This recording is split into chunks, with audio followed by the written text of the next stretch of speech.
మూడో విడత 4,949 కోట్లు, నాలుగో విడత 5,060.4 కోట్లు. వెరసి మొదటి విడత 24 లక్షల మందికి ఇస్తే, రెండో విడత 24,95,000 మందికి ఇస్తే, మూడో విడత 26,39,000 మందికి ఇస్తే, నాలుగో విడత 26,90,000 అంటే సుమారు 27 లక్షలు, 26,98,931 కోట్లు. ఈ సంఖ్యలు నేను ఎందుకు చెప్తున్నానంటే, చాలాసార్లు పత్రికల్లో ప్రతిపక్షాలు ఇవి చేయూత తగ్గిపోయింది, మొదటి విడత ఎక్కువ ఇచ్చారు, రెండో విడత తక్కువ ఇచ్చారు, మూడో విడత ఇంకా తగ్గింది, నాలుగో విడత ఇంకా తగ్గింది. ఇది వాస్తవ లెక్కలు. అంటే 24 లక్షలతో ప్రారంభమైనటువంటి చేయూత మహిళా మహిళలు, అందులో ఎస్సీ, ఎస్టీ, బీసీ, మైనారిటీలు ఇవాళ 26 లక్షలు అంటే సుమారు 3 లక్షల మందికి అదనంగా ఇచ్చాం. 4,500 కోట్ల రూపాయలు ప్రారంభమైతే ఇవాళ 5,060 కోట్ల రూపాయలు ఇచ్చాం. అంటే ఇప్పటిదాకా ప్రతిపక్షాలు చేసినటువంటి ఆరోపణలలో సత్యదూరము. ఇప్పటి వరకు ప్రతిపక్షాలు చేయూత కార్యక్రమం పైన చేసిన ఆరోపణలు సత్యదూరమైనటువంటివి అని మీ ద్వారా ఈ రాష్ట్ర ప్రజానీకానికి అందరికీ కూడా మనవి చేస్తా ఉన్నాను. అంటే రోజు ఏదో ఒక అసత్యమైనటువంటి ప్రభుత్వం మీద విమర్శ చేయొచ్చు, కానీ అది సహేతుకమై ఉండాలి. విమర్శ చేయొచ్చు, అది వాస్తవమైన ఉండాలి. ఈ రెండింటికి దూరంగా ఇప్పటిదాకా జరిగిన విమర్శలన్నీ ఉన్నాయని, వాటన్నిటినీ పటాపంచలు చేస్తూ వాటన్నిటికీ ఒకే ఒక సమాధానం. మొదటి విడత 24 లక్షల మందికి 24,11,000 మందితో ప్రారంభమైన చేయూత కార్యక్రమం, 4,500 కోట్లతో ప్రారంభమైనటువంటి చేయూత కార్యక్రమం నాలుగో విడతకు వచ్చేసరికి వాళ్ళ ఎలిజిబిలిటీ పెరిగింది. ఇక్కడ ఏదో ఒక ఫిక్స్డ్గా కాకుండా ఎవరికైతే అర్హత వచ్చిందో వారందరికీ కూడా పంచాలి, ఇవ్వాలి, సహాయం చేయాలనేటువంటి ప్రభుత్వ దృక్పథం ఇందులో వాస్తవంగా కనపడింది. 26,98,931 అంటే సుమారుగా 26,99,000 అంటే 27 లక్షల మందికి 5,060.4 కోట్ల రూపాయలు పంపిణీ. ఈ 4 విడతల్లో మహిళలకి 19,188 కోట్ల రూపాయలు చెల్లించాం. 19,188 కోట్ల రూపాయలు చెల్లించాం. ఇప్పటికే 26 లక్షల్లోనూ 14 లక్షల మంది స్వయం సహాయకంగా స్వయం సమృద్ధి సాధించారు. ఒక్కొక్క ఇంటికి 7 నుంచి 10,000 ఆదాయం ఒక్కొక్క మహిళ అదనంగా సాధించడం అనేటువంటిది ఇది నిజమైనటువంటి మహిళా సాధికారిత. ఇది మన పూర్వ సంఘ సంస్కర్తల ఆలోచన విధానం ఈనాటి ముఖ్యమంత్రి అమలు చేశారని చెప్పడానికి మీ ద్వారా రాష్ట్ర ప్రజానీకానికి ఆనందం వ్యక్తం చేస్తూ ఉన్నాను. రెండవది, గ్రామ పంచాయతీలు, పంచాయతీరాజ్ వ్యవస్థ ఏర్పడిన తర్వాత అనేకమైనటువంటి సంస్కరణలు జరిగాయి. 1959 నుండి మొన్నటి వరకు 73వ రాజ్యాంగ సవరణ వరకు, బలవంతరాయ్ మెహతా కమిషన్ సమావేశం నుంచి 73వ రాజ్యాంగ సవరణ వరకు. కానీ స్వయం సమృద్ధి జరగలేదనేటువంటి కారణంలో ఇంకొక సంస్కరణ మన రాష్ట్రంలో జరిగింది. అది సెక్రటేరియట్ వ్యవస్థ రూపకల్పన. అంటే ప్రజాస్వామ్య స్ఫూర్తి, ప్రజాస్వామ్య లక్ష్యం, ప్రజాస్వామ్య యొక్క ఆశయం ఏమిటంటే ప్రజలకు నేరుగా, ప్రజలకు దగ్గరగా ప్రభుత్వం ఉండాలని, ఆ ప్రభుత్వ సేవలన్నీ ప్రజలకు అందటం ద్వారా ప్రజలు వారి యొక్క అవసరతలు తీర్చుకుని ఎదగాలనేటువంటి లక్ష్యం. ఆ లక్ష్యంలో భాగంగా మనం ఏర్పాటు చేసుకున్నటువంటి గ్రామ పంచాయతీల్లో ప్రతి పంచాయతీలోనూ సెక్రటరీ అంటే సచివాలయ సిబ్బందితో పాటు ఒక సెక్రటరీ ఉండాలనేటువంటిది, 500 జనాభా లోపు ఉన్నటువంటి సెక్రటేరియట్ తప్ప మిగతా అన్నిటికీ కూడా అన్ని సెక్రటేరియట్లోనూ క్లాస్ 5th గ్రేడ్ 5th సెక్రటరీని నియమించాలనేటువంటి ఆలోచన ప్రభుత్వం చేసింది. దానిలో భాగంగా 14,989 సెక్రటేరియట్లు ఉంటే, సచివాలయాలు ఉంటే 13,171 పంచాయతీలకి 13,171 పంచాయతీలకి 500 జనాభా మించి ఉన్న 13,171 పంచాయతీలకు సెక్రటేరియట్స్ గ్రేడ్ 5th సెక్రటరీని నియమించడం జరిగింది. ఇది ఒక గొప్ప అచీవ్మెంట్. పరిపాలన ఇది పంచాయతీరాజ్ వ్యవస్థలో, గ్రామీణ పరిపాలన వ్యవస్థలో ఒక సంస్కరణ జరిగింది. ముఖ్యమంత్రి జగన్మోహన్ రెడ్డి గారు తీసుకున్నటువంటి పాలనలో సంస్కరణ భాగంగా జరిగినటువంటి నిర్ణయం. మూడవది, ఎంతో కాలంగా సుదీర్ఘంగా వేచి ఉన్నటువంటి నిరుద్యోగ యువత, ప్రత్యేకించి రాజశేఖర రెడ్డి గారి పాలనకు ముందు ఈ రాష్ట్రంలో బీసీ విద్యార్థులు చదువుకు దూరంగా ఉన్నారు. కారణం ఫీజు చెల్లించేవారు లేక. జగన్మోహన్ రెడ్డి గారి పాలనలో పిల్లలందరూ కూడా అంటే బీసీ విద్యార్థులు చదువుకు దగ్గరయ్యారు. నాడు రాజశేఖర రెడ్డి గారి పాలనలో, ఇవాళ జగన్మోహన్ రెడ్డి గారి పాలన. కొంత నిరుద్యోగం అనేటువంటిది వేధిస్తున్నటువంటి అంశంగా చూస్తే ఇవాళ ఈ రాష్ట్రంలో ఉన్నటువంటి డిఎస్సి జరగాలి అనేటువంటి కోరిక ఉంది చాలా మందిలో. వారందరికీ శుభవార్త ఇవాళ కేబినెట్లో మంత్రిమండలి ఆమోదించింది. మెగా డిఎస్సి నిర్వహించాలని, మెగా డిఎస్సి నిరుద్యోగ యువతకు ఒక శుభవార్త. మెగా డిఎస్సి రాష్ట్రంలో ఉపాధ్యాయ పోస్టులు భర్తీ చేయాలన్నటువంటి కీలక నిర్ణయానికి మంత్రిమండలి ఆమోదం తెలియజేసింది. డిఎస్సి 2024 ద్వారా రాష్ట్ర వ్యాప్తంగా పాఠశాల విద్యాశాఖ, గిరిజన సంక్షేమ శాఖ, సాంఘిక సంక్షేమ శాఖ, బీసీ సంక్షేమ శాఖ పరిధిలో ఉన్నటువంటి పాఠశాలల్లో 6,100 పోస్టుల భర్తీకి మంత్రిమండలి ఆమోదం తెలియజేసింది. ఇది ఈ రాష్ట్రంలో ఉన్నటువంటి ఎవరైతే ఉపాధ్యాయ వృత్తిని ఫ్యాషన్గా ఎంచుకుని ఉపాధ్యాయ వృత్తిలో ఎంటర్ అవ్వాలనుకున్నారో వారందరికీ కూడా జరిగిన ఒక గొప్ప శుభవార్తగానే మంత్రిమండలి ఈరోజు ఆమోదం తెలియజేసింది. ప్రభుత్వం ఏర్పడిన తర్వాత 2019 నుండి ఒక విద్యారంగంలోనే 14,219 పోస్టులు ఈ ప్రభుత్వం నియామకం చేసింది. 14,219 పోస్టుల్ని ఈ ప్రభుత్వం నియామకం చేసింది.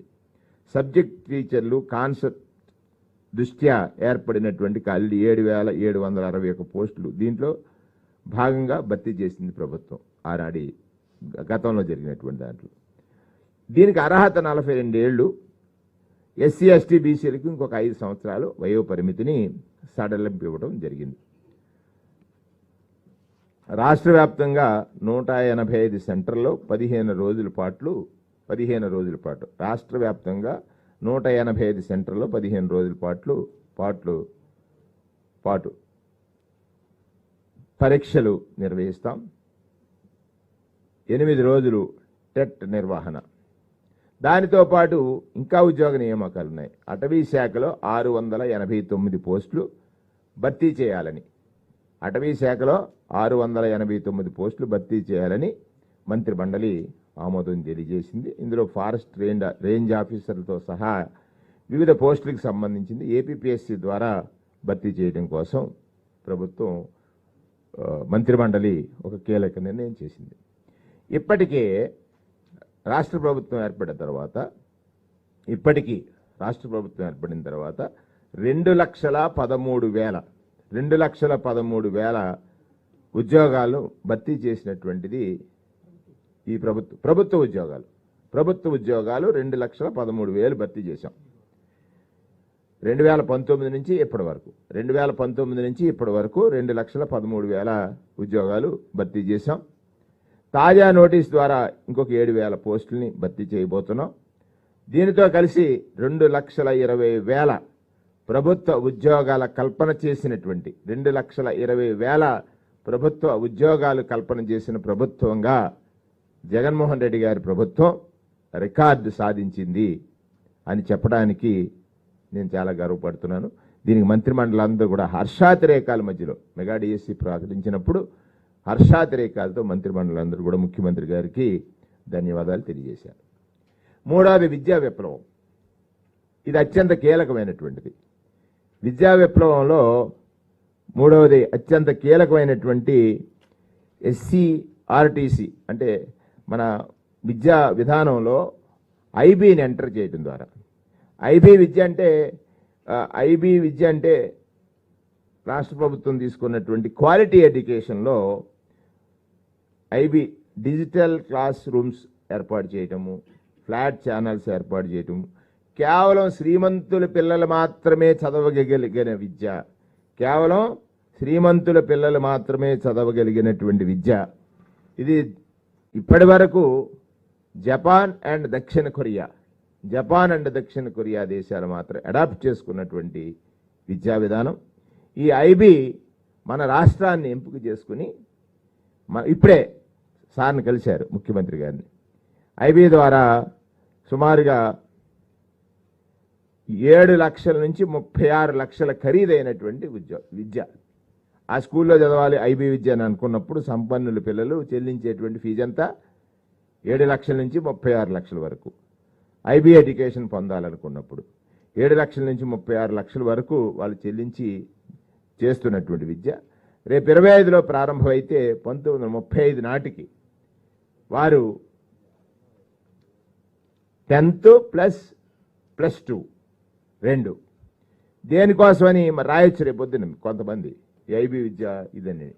దేనికోసమని అంటే ఈ క్వాలిటీ ఎడ్యుకేషన్ వల్ల ఇంటర్నేషనల్ స్టాండర్డ్స్ పెరిగి మన విద్యార్థులు అంటే అందని ద్రాక్షగా ఉన్నటువంటి ఈ ఐబీ విద్య అందుబాటులో ప్రభుత్వ పాఠశాలలకు తెచ్చినటువంటి ఘనత భారతదేశ చరిత్రలో అందని ద్రాక్షగా ఉన్నటువంటి ఐబీ ఎడ్యుకేషన్ని ప్రభుత్వ పాఠశాలల్లోకి అందుబాటులో తెచ్చినటువంటి ఘనత ముఖ్యమంత్రి జగన్మోహన్ రెడ్డి గారికి దక్కుతుందని మొత్తం యావత్ కేబినెట్ మంత్రివర్గం అంతా కూడా హర్షాతిరేకాలతో వారికి ధన్యవాదాలు తెలియజేసింది.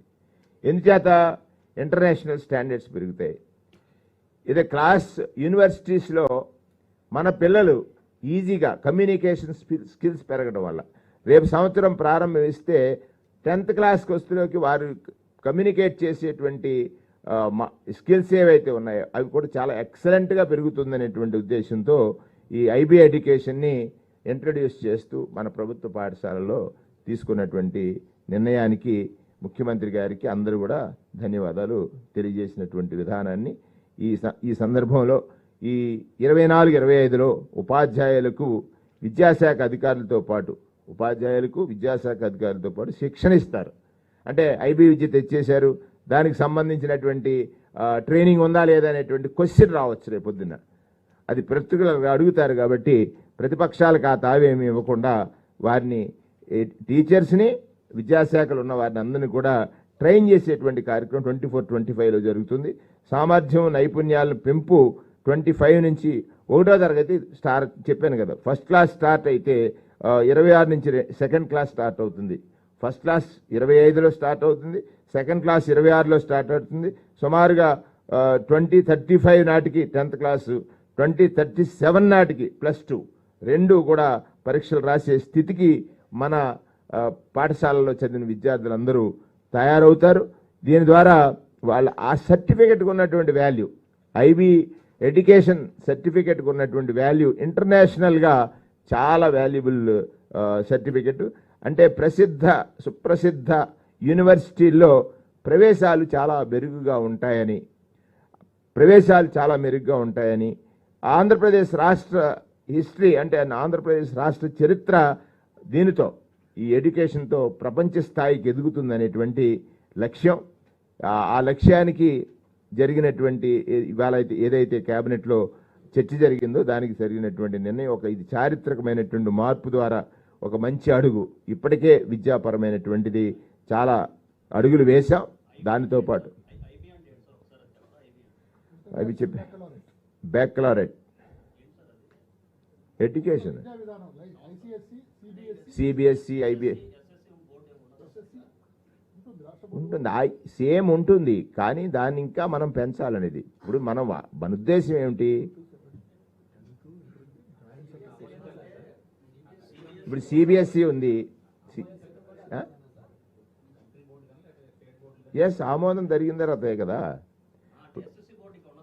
ఎస్ఎస్సి బోర్డు ఉంటుంది, దానికి తోడు ఇప్పుడు సిబిఎస్ఈ సిలబస్ ఉందా? ఎస్ఎస్సి బోర్డు ఉండగా ఉంది కదండి.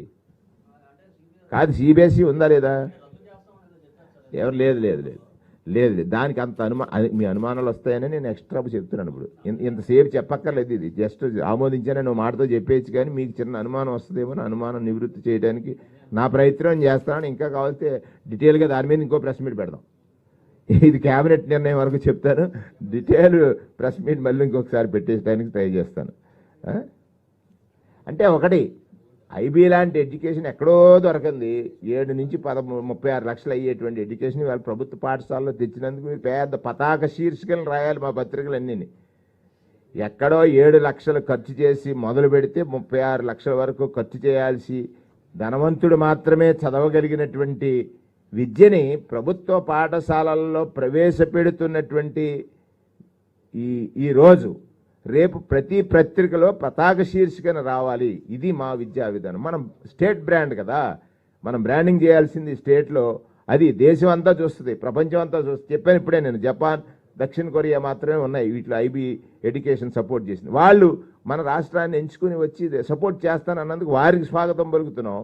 రెండోది, అది అందుబాటులోకి రావడం ద్వారా మన విద్యార్థులందరూ కూడా చూడండి, గతంలో ఇంజనీరింగ్ చదవాలంటే ఎంత కష్టం, ఫీజు రియంబర్స్మెంట్ వచ్చిన తర్వాత ఎంతమంది విద్యార్థులు వచ్చారు, డాక్టర్ చదవాలంటే ఎంత కష్టం, ఇవాళ మెడికల్ కాలేజీలు పెరిగిన తర్వాత ఎంతమంది డాక్టర్లు పెరిగారు.